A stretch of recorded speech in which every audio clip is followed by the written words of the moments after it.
Living in an HOA community has its perks: nice landscaping, regular maintenance, and a shared sense of order.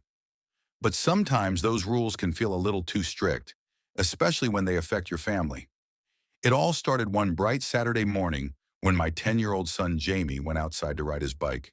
His bright red bicycle had become his favorite toy and his main way to explore the neighborhood with his friends. That day he ran outside, eager to ride, but the bike was missing from the spot where he'd left it the night before, right outside our front door. After searching the neighborhood, we spotted it a few blocks away, locked up near the HOA's designated bike storage area. The problem? It was gone without any prior warning, and worse, the bike was damaged and dirty. I immediately contacted the HOA office to find out what happened. They told me rather coldly that bicycles were not allowed to be stored outside individual units and that Jamie's bike was towed as part of a crackdown on unauthorized property, blocking walkways and common areas. I was shocked. I asked if I could get the bike back, and they said I'd have to pay a release fee and sign a form agreeing to keep the bike in the designated storage area. I explained to them that Jamie was just a kid, and the bike was his way of enjoying the outdoors and making friends. They sympathized but stuck to their policy. Feeling frustrated but determined, I tried talking to the HOA board at the next meeting. Several parents agreed that the rule was unfair and unreasonable.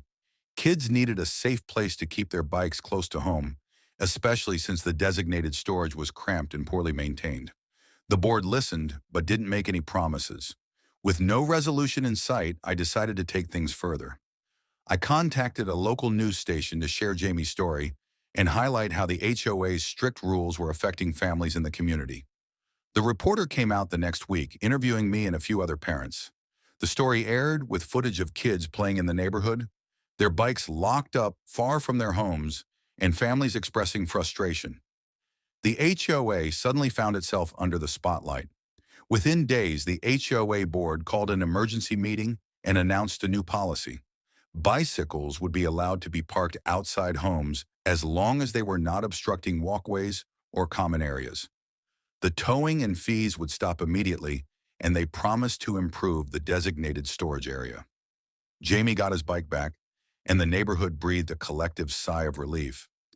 The whole ordeal taught me how important it is to stand up for your family and community. Sometimes, when rules feel unfair, shining a light on the issue is the best way to bring about change.